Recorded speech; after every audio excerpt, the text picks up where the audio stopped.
to last test, we are going to talk about the alternating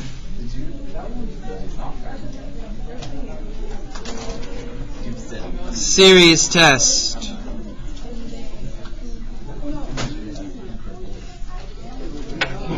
The alternating series test. Now, we talked about alternating for a hot second, and we're coming back to it. What does alternating mean? Right, the sign is changing.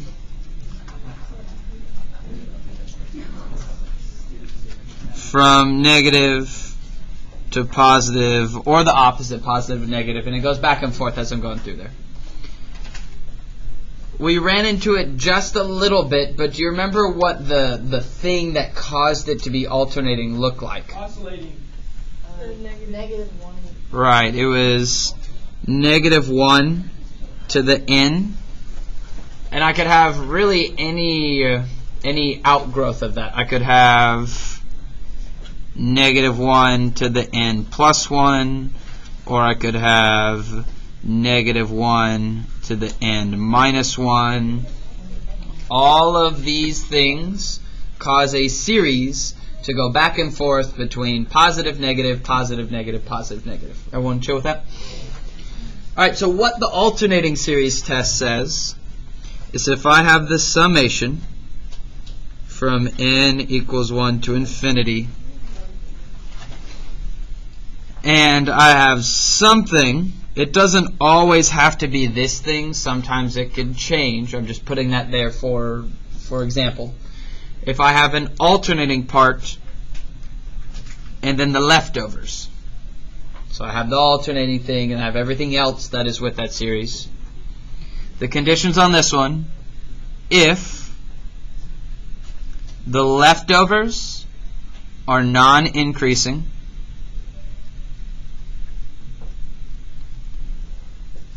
which again, just for a reminder's sake, that's saying, great, I could increase for a little bit, but as long as I start decreasing somewhere, that's fine. And the limit as n approaches infinity of a sub n equals 0, then the series will converge.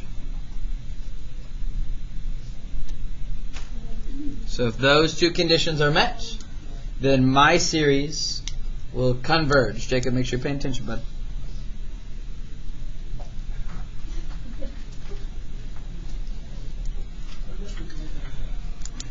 Is it saying anything about diverging? No, this test tells me absolutely nothing.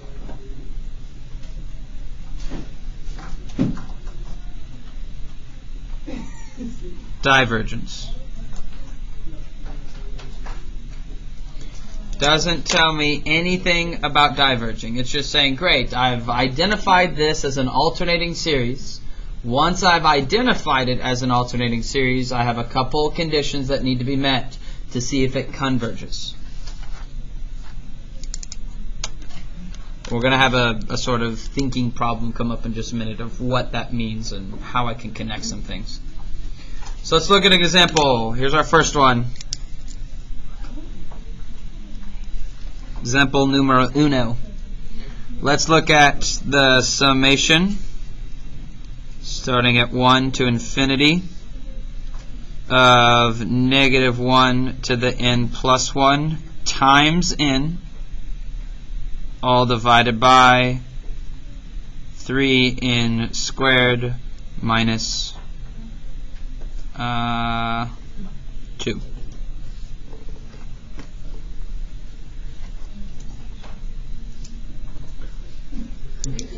Some random Jeopardy music in the background. Now, for these should be really, really easy to identify.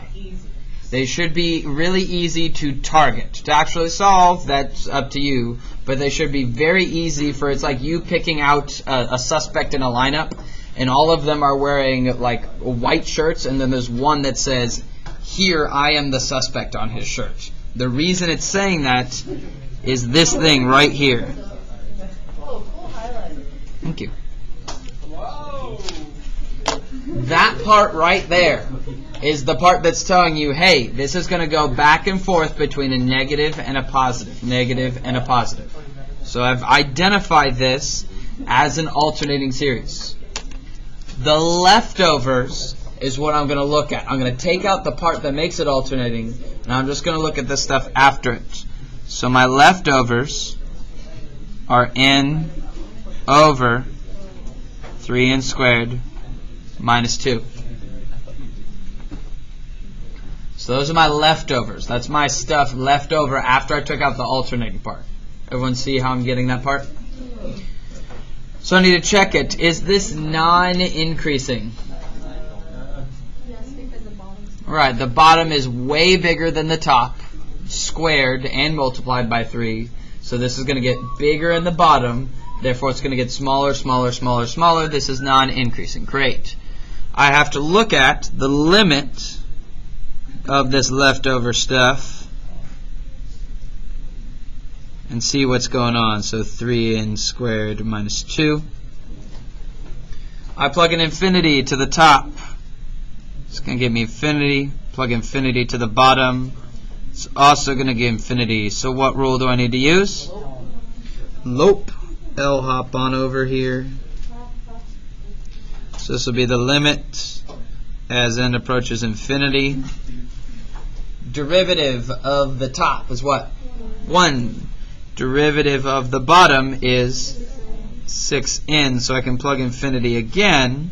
This will be 1 over 6 times infinity, which is just infinity.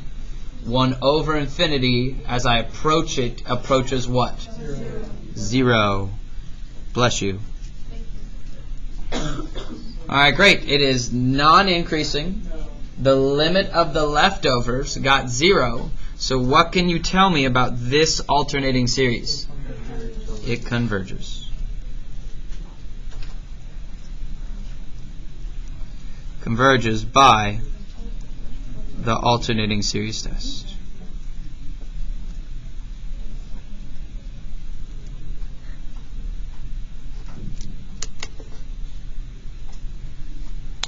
Everyone see how that works in practice? Any questions on why I'm doing one part here, why I'm getting rid of something, why I'm doing limits, where I'm getting the bits and pieces from?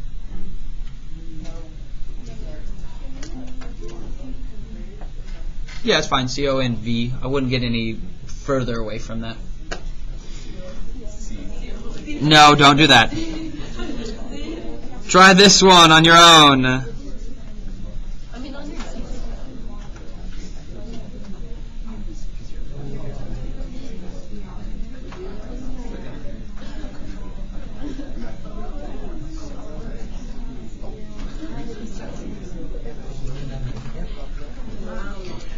Try that one on your own. I'm warning you, there's a little trick in there that you're going to need to think.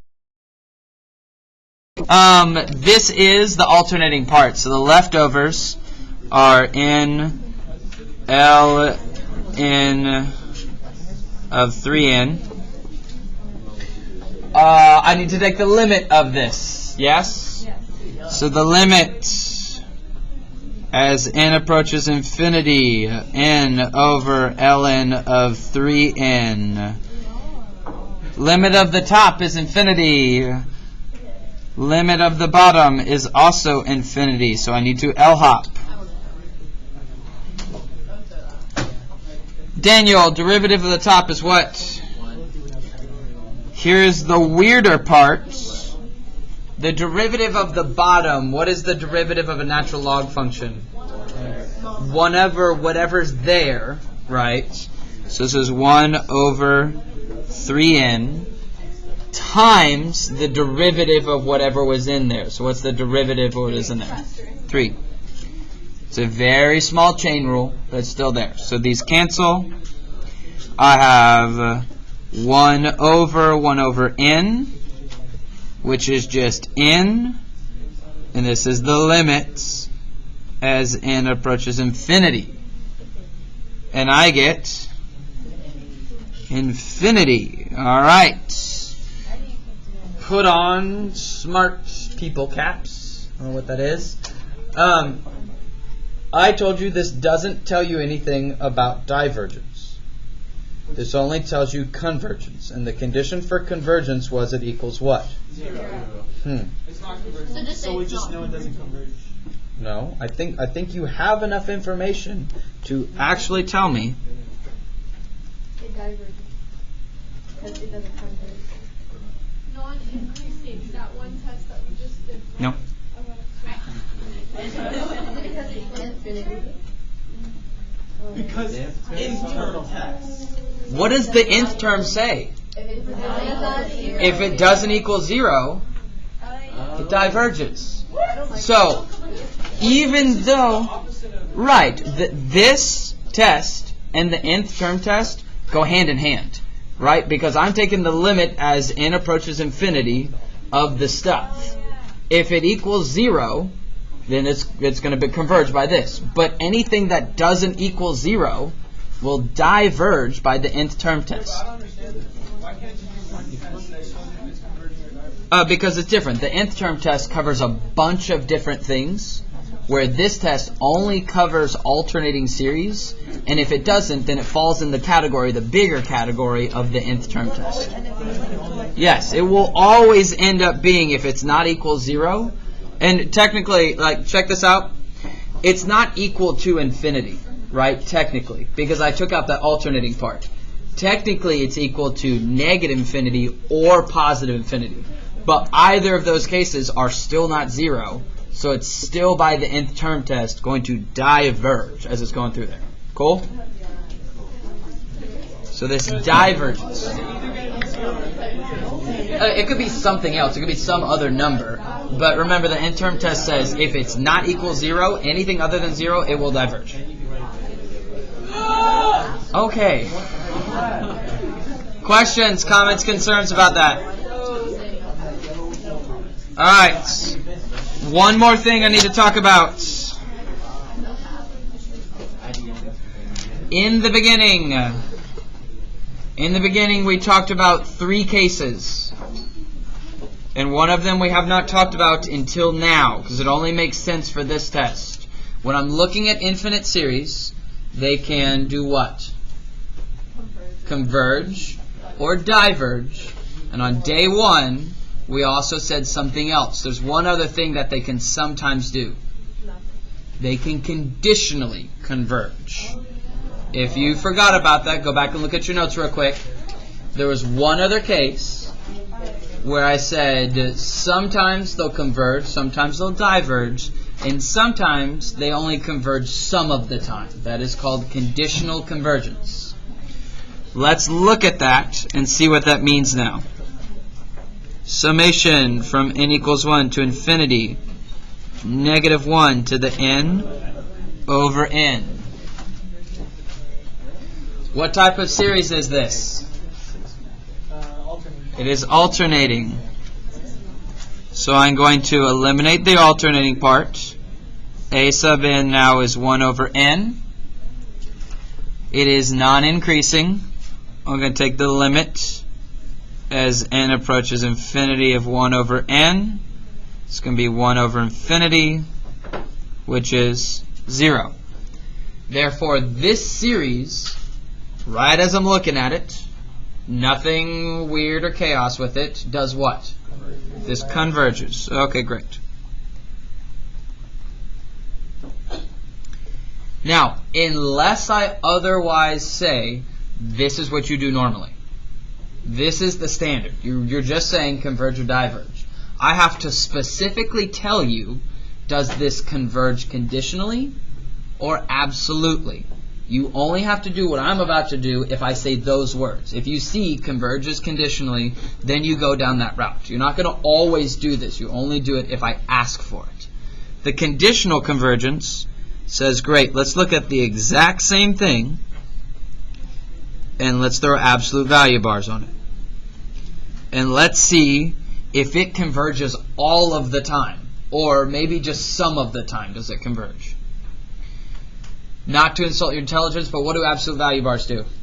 makes everything positive. So essentially, this negative 1 to the n thing just turns into a positive 1. It's never going to be a negative 1. It's going to be 1 to the n, which is always 1, 1, 1. So really, this is the summation, n equals 1 to infinity, of 1 over n. Well, I'm starting at positive 1 and going out from there, so I don't need the absolute value bar at the bottom. Cool? What type of series is that now? This is a p-series. This is a p-series where the power, the exponent, is a 1. Therefore, this p-series will do what? Converge or diverge? This will diverge. This is what we call a conditionally convergent series.